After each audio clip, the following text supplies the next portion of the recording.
आप सभी का दूरदर्शन न्यूज आप देख रहे हैं। मैं हूं आपके साथ कृतिका। बुलेटिन की करेंगे शुरुआत और सबसे पहले एक नजर 2 बजे की प्रमुख खबरों पर। प्रधानमंत्री नरेंद्र मोदी भूटान की सफल यात्रा के बाद स्वदेश लौटे। थिम्पू में भूटान के चौथे नरेश से की मुलाकात। चांगलिमथांग स्टेडियम में आयोजित कालचक्र अभिषेक समारोह में हुए शामिल। भारत भूटान मैत्री संबंध और मजबूत करने पर जोर।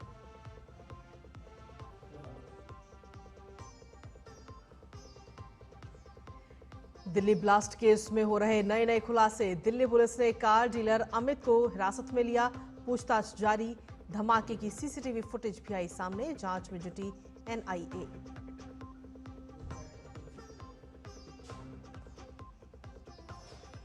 मुंबई से हापुड़ तक एक्शन में जांच एजेंसियों की ताबड़तोड़ कार्रवाई। मुंब्रा से धरा किया इब्राहिम इलेक्ट्रॉनिक उपकरण और डिजिटल सबूत जब्त। वहीं हापुड़ पुलिस ने भी 3 आरोपियों को किया गिरफ्तार। जम्मू कश्मीर में जमात ए इस्लामी की 225 ठिकानों पर भी छापे।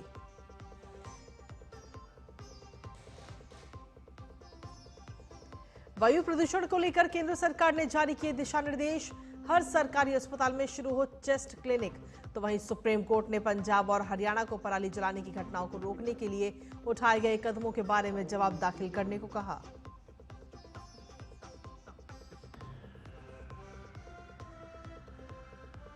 और बोत्सवाना में राष्ट्रपति द्रौपदी मुर्मू की अपनी समकक्षों से की द्विपक्षीय वार्ता।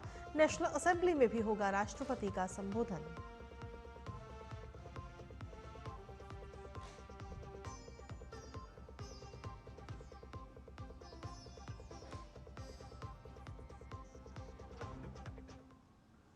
तो ये थी प्रमुख खबरें और अब बात करेंगे खबरों में विस्तार से, जहां आपको बता दें कि प्रधानमंत्री नरेंद्र मोदी अपनी भूटान की 2 दिवसीय यात्रा पूरी करके अब स्वदेश वापस आ चुके हैं। और इस दौरान प्रधानमंत्री नरेंद्र मोदी ने अपनी 2 दिवसीय भूटान यात्रा के अंतिम दिन कई महत्वपूर्ण कार्यक्रमों में हिस्सा लिया है, जिसमें आपको बता दें कि उसमें कार्यक्रमों में कई सारे कार्यक्रमों में प्रधानमंत्री की तरफ से हिस्सा लिया गया है। तो ये तस्वीरें इस समय आपको दिखा रहे हैं। प्रधानमंत्री नरेंद्र मोदी इस समय भूटान की अपनी 2 दिवसीय यात्रा पूरी करके वापस आ चुके हैं, जहां थिम्पू में उन्होंने भूटान के चौथे नरेश से भी खास मुलाकात की। और चांगलिमथांग स्टेडियम में जो कालचक्र अभिषेक समारोह था जो आयोजित किया गया, उसमें भी वो शामिल होते हुए नजर आए।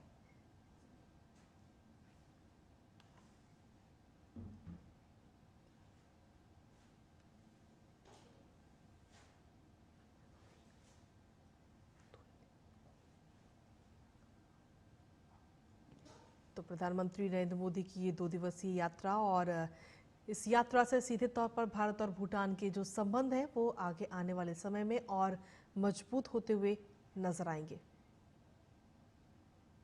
और इससे पहले प्रधानमंत्री नरेंद्र मोदी ने अपनी 2 दिवसीय भूटान यात्रा के अंतिम दिन कई महत्वपूर्ण कार्यक्रमों में हिस्सा लिया। वो एक और जहां कालचक्र अभिषेक समारोह में शामिल हुए, तो वहीं वैश्विक शांति प्रार्थना महोत्सव में भी पूजा अर्चना की। पीएम मोदी ने भूटान के चौथे राजा जिग्मे सिंगे वांगचुक से द्विपक्षीय वार्ता की। दोनों नेताओं ने ऊर्जा, व्यापार, डिजिटल प्रौद्योगिकी, अंतरिक्ष सहयोग तथा कनेक्टिविटी जैसे रणनीतिक क्षेत्रों में भारत भूटान साझेदारी को नई ऊंचाइयों तक पहुंचाने पर जोर दिया।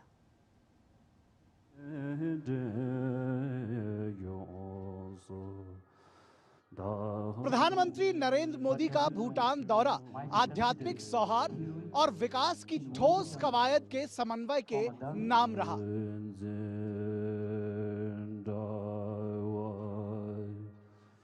प्रधानमंत्री मोदी ने थिम्फू में ग्लोबल पीस प्रेयर फेस्टिवल में शांति का संदेश साझा किया।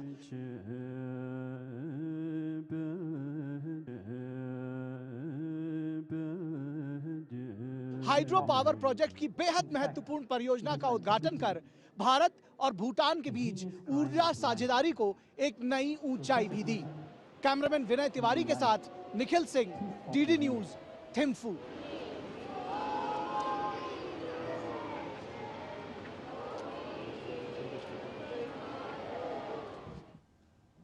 और वहीं दिल्ली में लाल किले के पास हुए सोमवार शाम हुए धमाके की सीसीटीवी फुटेज अब एक एक करके सामने आ रही हैं। और इन तस्वीरों में साफ दिख रहा है कि एक कार में अचानक तेज धमाका हुआ और धमाके के बाद आग भड़क उठी। दरअसल सोमवार शाम करीब 7 बजे लाल किले मेट्रो स्टेशन के पास हुंडई i20 कार में एक ब्लास्ट हुआ था। धमाके के बाद आसपास की कई गाड़ियां भी आग की लपटों में घिर गई थी, जिसकी चपेट में आने से 8 लोगों की मौत हो गई थी, तो वहीं कई लोग घायल भी हो गए थे, जिनका इलाज अस्पताल में चल रहा है। गृह मंत्रालय ने इस पूरे मामले की जांच एनआईए को सौंप दी है। लाल किले को आम लोगों के लिए बंद कर दिया गया है, तो वहीं फॉरेंसिक टीम सैंपल लेकर कोई ठोस सबूत तलाश रही है। दिल्ली ब्लास्ट केस में लगातार जांच अब तेजी से जारी है और अब इस मामले में एक बड़ी अपडेट भी सामने आई है। दिल्ली पुलिस ने अमित नाम के एक कार डीलर को हिरासत में लिया है। बताया जा रहा है कि सोमवार को लाल किले के पास जिस i20 कार में धमाका हुआ, वो कार इसी डीलर से खरीदी गई थी। लिहाजा पूछताछ के लिए अमित को हिरासत में लिया गया। सोमवार को हुए इस धमाके में 8 लोगों की मौत हो गई थी, जिसके बाद गृह मंत्रालय ने एक्शन लेते हुए एनआईए को जांच का जिम्मा सौंपा है। अब दिल्ली फरीदाबाद से लेकर जम्मू कश्मीर तक दबिश डाली जा रही है और इस घटना के एक एक तार को जोड़कर देखा जा रहा है। फिलहाल अभी ये कार डीलर पुलिस हिरासत में है।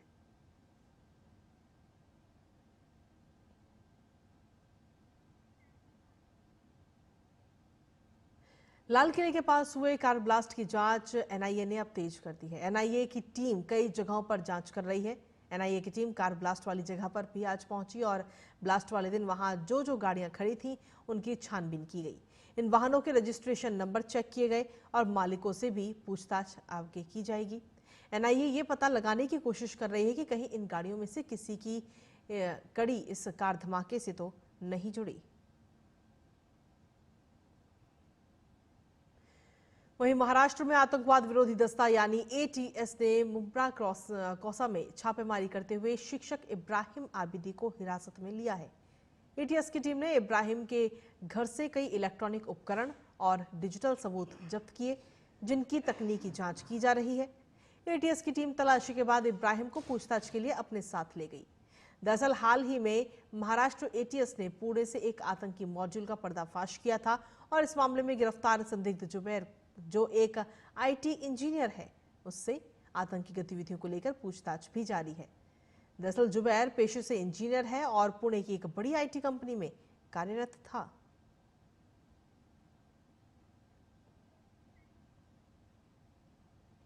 दिल्ली लाल किले के पास हुए ब्लास्ट के बाद दिल्ली एनसीआर और हापुड़ में अलर्ट जारी किया गया है। हापुड़ के थाना पिलखुआ पुलिस ने अलग अलग जगहों से 3 लोगों को गिरफ्तार किया। पकड़े गए लोगों के पास से 2.5 किलो विस्फोटक और 38 किलो हाइड्रोफ्लोरिक एसिड बरामद हुआ है। हापुड़ के अपर पुलिस अधीक्षक विनीत भटनागर ने बताया कि संदिग्धों की चेकिंग के दौरान परतापुर चौराहे पर 2 लोग पकड़े गए, जो हरियाणा से विस्फोटक लेकर आए थे। गिरफ्तार लोगों ने अपना नाम शोभित और विजेंद्र बताया, जो सीतापुर जनपद के निवासी हैं। इसके अलावा हिंडालपुर पुलिया के पास एक और व्यक्ति के पास से 38 किलो हाइड्रोफ्लोरिक एसिड बरामद हुआ। आरोपी ने अपना नाम शोएब बताया है। सभी आरोपियों के खिलाफ मुकदमा दर्ज किया गया और विभिन्न बिंदुओं पर जांच जारी है, तो वहीं पुलिस ने आम लोगों से सतर्क रहने की अपील भी की है।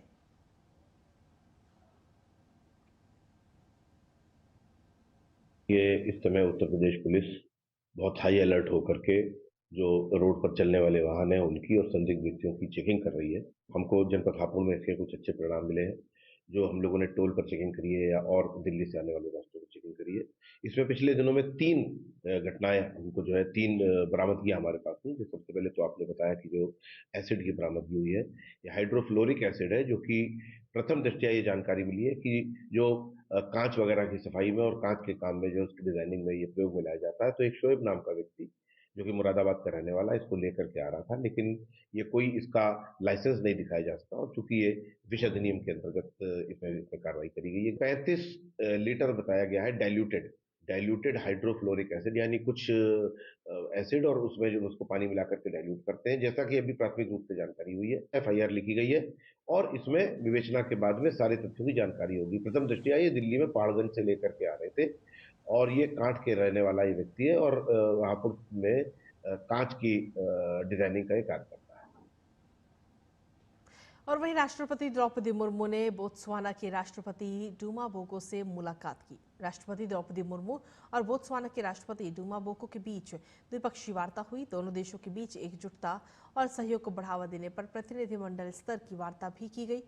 राष्ट्रपति द्रौपदी मुर्मू ने कहा कि दोनों देश स्वास्थ्य और फार्मास्यूटिकल्स जैसे क्षेत्रों को विकसित किया जाएगा। फार्मा और स्वास्थ्य क्षेत्र में एक समझौता ज्ञापन पर शीघ्र ही हस्ताक्षर किए जाएंगे। इसके साथ ही द्विपक्षीय वार्ता में स्वास्थ्य और औषधि क्षेत्र में सहयोग पर समझौता ज्ञापन हुआ। बोत्सवाना वन्यजीव संरक्षण के प्रति भारत की साझा प्रतिबद्धता के प्रतीक के रूप में भारत को 8 चीते भी देगा। बोत्सवाना की राष्ट्रपति द्रौपदी मुर्मू का बोत्सवाना की पहली राजकीय यात्रा पर हार्दिक स्वागत भी किया।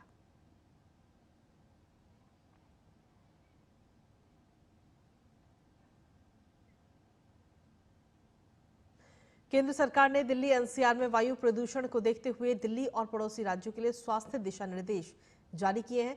सरकार ने वायु प्रदूषण के चलते बच्चे, गर्भवती महिलाएं और बुजुर्गों को उच्च जोखिम की श्रेणी में रखते हुए प्रदूषित क्षेत्रों के सभी सरकारी अस्पतालों में टेस्ट क्लिनिक शुरू करने के आदेश दिए हैं। इस संबंध में केंद्रीय स्वास्थ्य मंत्रालय ने उत्तर भारत के सभी राज्यों को 33 पन्नों का दिशा निर्देश जारी किया, जिसमें स्वास्थ्य तंत्र को अलर्ट करते हुए अस्पतालों को विशेष तैयारी रखने के लिए कहा गया है।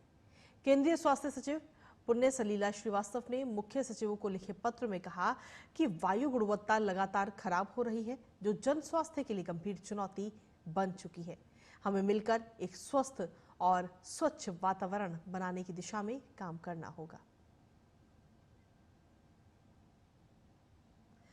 दिल्ली एनसीआर में वायु प्रदूषण बढ़ने पर सुप्रीम कोर्ट ने भी चिंता जाहिर की है। सुप्रीम कोर्ट ने पंजाब व हरियाणा से पराली जलाने की घटनाओं को रोकने के लिए उठाए गए कदमों पर जवाब मांगा है। सीनियर एडवोकेट गोपाल शंकर नारायणन ने कहा कि अभी दिल्ली में ग्रेड 3 लागू है, जबकि प्रदूषण के स्तर के हिसाब से ग्रेड 4 लागू होना चाहिए। दिल्ली में कई इलाकों में AQI 450 के पार पहुंच चुका है। एमिकस क्यूरी ने भी स्थिति को बेहद खतरनाक बताया और फर्जी डेटा अपलोड होने की बात कही। अदालत ने मामले की अगली सुनवाई सोमवार को तय की है।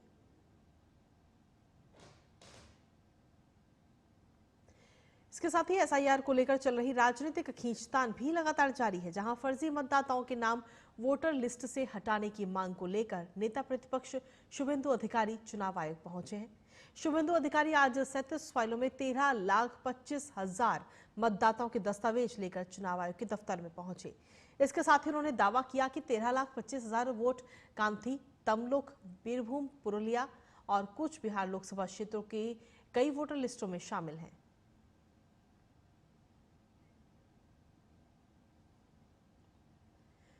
भाजपा नेता अग्निमित्रा पॉल ने पश्चिम बंगाल की ममता सरकार पर गंभीर आरोप लगाते हुए कहा कि टीएमसी राज्य में षड्यंत्रों के तहत एसआईआर को लागू नहीं होने देना चाहती। उन्होंने याद दिलाया कि इससे पहले भी टीएमसी इस मुद्दे को लेकर अदालत गई थी, लेकिन वहां से उसे फटकार का सामना करना पड़ा था। तृणमूल का कॉन्स्पिरेसी बंगाल के लोगों के साथ है कि तृणमूल एसआईआर करने नहीं देना चाहते हैं। उनका ये कॉन्स्पिरेसी है। उन लोग का अगर कुछ कहना है तो वो लोग अदालत जा सकते हैं। इसके पहले भी एसआईआर को रोकने के लिए अदालत गए हैं और अच्छा सा थप्पड़ तमाचा मिला। पहली बार एसआईआर नहीं हो रहा है। बिहार के निवासी हाथ उठाकर आशीर्वाद किए हैं एसआईआर को। एसआईआर संवैधानिक इलेक्शन कमीशन द्वारा घोषणा किए गए हैं। 11 राज्यों में हो रहे, बंगाल में भी होगा। और वहीं कर्नाटक में गन्ना किसान एक बार फिर से सड़कों पर हैं। आज राज्य सरकार से नाराज गन्ना किसानों ने कर्नाटक के बागलकोट में प्रदर्शन किया। किसानों ने विजयपुर बेलगावी हाईवे पर जाम लगा दिया, जिससे राहगीरों को परेशानी का सामना करना पड़ा। गन्ना किसान 3,500 रुपए प्रति टन गन्ने का दाम तय करने की मांग कर रहे हैं, लेकिन दर निर्धारण की प्रक्रिया अभी तक पूरी न होने से नाराज हैं। प्रदर्शन के दौरान किसानों ने राज्य सरकार के खिलाफ जमकर नारेबाजी की और ग्रामीण क्षेत्रों की सभी सड़कों को जाम करने की भी चेतावनी दी है।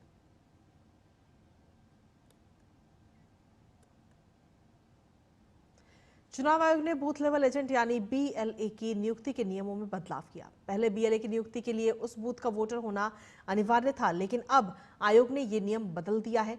नए नियम के तहत राजनीतिक पार्टियां किसी व्यक्ति को विधानसभा क्षेत्र के वोटर होने पर भी BLA नियुक्त कर सकती हैं, जहां चुनाव आयोग के इस फैसले का भाजपा नेता शुभेंदु अधिकारी ने स्वागत किया। तो वहीं वोटर्स की डबल एंट्री के इश्यू को लेकर आज बंगाल में नेता प्रतिपक्ष शुभेंदु अधिकारी निर्वाचन आयोग का दरवाजा खटखटा सकते हैं। दिल्ली डिफेंस डायलॉग को संबोधित करते हुए आज Indian army chief general Upendra Dwivedi ने कहा कि इंडस्ट्री अब 4.0 से 5.0 में बदल चुकी है। 4.0 वो दौर था जब आर्टिफिशियल इंटेलिजेंस, क्वांटम और इस तरह की तकनीकों पर चर्चा होती थी, पर अब 5.0 में हमें मानव तत्वों को फिर से केंद्र में लाने के लिए संतुलन की जरूरत है। उन्होंने तकनीक पर बात करते हुए कहा कि तकनीक इंसानों की जगह लेने के लिए नहीं है, बल्कि उन्हें सहयोग देने के लिए है। अब भारतीय सेना मानव केंद्रित तकनीक अपनाने की दिशा में आगे बढ़ रही है। हम ऐसे भविष्य की ओर देख रहे हैं जहां इंसान को एआई से सशक्त किया जाए। रचनात्मकता, सहानुभूति और डेटा को निर्णयों में बदलने की क्षमता, ये सब मानव के नियंत्रण में ही रहना चाहिए। Industry 4.0 has moved to Industry 5.0. What was 4.0? 4.0 when the AI, quantum and all this was being talked about. But the 5.0 has realized that the rebalancing is required to bring in the human element. That is, technology is there not to replace human but to support them. What it means, it's a melange of the ecosystem and the technology. Both have to meet. Now, why it is important for us, especially for the Indian Army, because as far the Mask of War book is concerned by Carl Bilder, it says the USPs which are there for the Air Force is, of course, the technology, and for the Navy, its platform. But in case of Army, it's always the word over is the human resource. और अब बात बिहार चुनाव की, जहां बिहार विधानसभा चुनाव 2025 exit poll के नतीजों पर केंद्रीय मंत्री नित्यानंद राय ने जनता पर विश्वास जताते हुए कहा कि एनडीए के पक्ष में सीटें आएंगी और एनडीए सरकार बनाएगी। बिहार में पीएम मोदी के नाम और काम का जो असर है, मुख्यमंत्री नीतीश कुमार की जो सुशासन की लहर है, वो चुनाव में मतदान के रूप में देखी जा सकती है। जनता की जो आवाज है और एनडीए सरकार के लिए जो मुहर है, वही एग्जिट पोल में दिखाया जा रहा है। और मुझको तो लग रहा है कि उससे भी ज़्यादा एनडीए के पक्ष में सीटें आएंगी। बिहार में जो माननीय प्रधानमंत्री श्री नरेंद्र मोदी जी के नाम और काम का असर है, और बिहार के मुख्यमंत्री माननीय नीतीश कुमार जी के जो सुशासन की लहर है, वह चुनाव में मतदान के रूप में देखा जा रहा है, जो बम्पर मतदान के रूप में एनडीए की सरकार बनेगी, भारी बहुमत के साथ बनेगी। तो वहीं आरजेडी नेता तेजस्वी यादव ने कहा कि लोकतंत्र के पर्व में बिहार की जनता ने बढ़ चढ़कर मतदान किया है। चुनाव खत्म होने के बाद जो प्रतिक्रिया मिली है वो सकारात्मक है। कि इस लोकतंत्र के पर्व में बढ़ चढ़कर के बिहार की जनता ने जिस हिसाब से मतदान किया है, एक ऐतिहासिक जो मतदान किया है, रिकॉर्ड मतदान किया है, इसके लिए सभी हमारे बिहार के लोगों को धन्यवाद हम देना चाहते हैं। और चुनाव खत्म होने के बाद सभी लोगों से जो हम लोगों ने फीडबैक लिया, जो हम लोगों को सूचना मिली, बेहद पॉजिटिव सूचना हम लोगों को मिली है। और पहले इस तरह का फीडबैक नहीं आता था जो फीडबैक इस बार आया है। तो वहीं नागालैंड के विधायक इमकोंग एल इमचेन का 75 वर्ष की आयु में निधन हो गया। इमकोंग एल इमचेन के निधन पर गृह मंत्री अमित शाह ने दुख व्यक्त करते हुए सोशल मीडिया प्लेटफॉर्म एक्स पर एक पोस्ट किया, जिसमें उन्होंने लिखा कि नागालैंड के भाजपा विधायक इमकोंग एल इमचेन जी के निधन से दुखी हूं। जन कल्याण के लिए दशकों की समर्पित सेवा के माध्यम से उन्होंने एक ऐसी विरासत छोड़ी जिसे लोग स्नेहपूर्वक याद रखेंगे। इस दुख की घड़ी में मेरी संवेदनाएं उनकी शोक संतप्त परिवार और अनुयायियों के साथ है। ब्राजील के बेलम शहर में हो रहे संयुक्त राष्ट्र जलवायु सम्मेलन COP30 के उद्घाटन सत्र में भारत ने जलवायु कार्रवाई में समानता और बहुपक्षीय सहयोग की भावना पर जोर दिया। भारत ने स्पष्ट किया कि विकसित देशों को वित्त, तकनीक और क्षमता निर्माण से जुड़ी अपनी कानूनी जिम्मेदारियां निभानी होंगी। भारत ने कहा कि पेरिस समझौते के अनुच्छेद 9.1 के तहत विकसित देशों पर वित्तीय मदद देना कानूनी दायित्व है। अनुकूलन के लिए वित्त को 15 गुना बढ़ाने की जरूरत है ताकि उन अरबों लोगों की मदद की जा सके जिन्होंने जलवायु परिवर्तन में सबसे कम योगदान दिया है लेकिन सबसे ज्यादा असर झेल रहे हैं।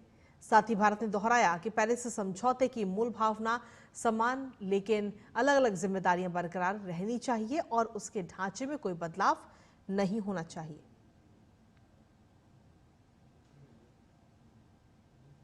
वरिष्ठ अभिनेता धर्मेंद्र को मुंबई के ब्रीच कैंडी अस्पताल से फिलहाल अभी छुट्टी दे दी गई है। अब वो घर पर स्वास्थ्य लाभ जारी रखेंगे। परिवार की ओर से जारी बयान में मीडिया और जनता से किसी भी तरह की अटकलों से परहेज करने और धर्मेंद्र और उनके परिवार की निजता का सम्मान करने की अपील की गई थी। परिवार ने उन सभी शुभचिंतकों का आभार व्यक्त किया है जिन्होंने धर्मेंद्र के शीघ्र स्वास्थ्य लाभ का और दीर्घायु की कामना की। ब्रीच कैंडी अस्पताल के डॉक्टर प्रतीत समदानी ने कहा कि आज सुबह अभिनेता धर्मेंद्र को अस्पताल से छुट्टी दे दी गई है और अब उनका स्वास्थ्य लाभ घर पर जारी रहेगा। श्री धर्मेंद्र जी देओल आज प्रातःकाल 7:30 बजे हॉस्पिटल से डिस्चार्ज हो चुके हैं। उनके घर वाले उनका ध्यान रख रहे हैं घर पे और उनका ट्रीटमेंट, मैनेजमेंट और रिकवरी जारी रहे, यही प्रार्थना करिए। और इसी के साथ फिलहाल मेरे साथ इस बुलेटिन में इतना ही। नमस्कार।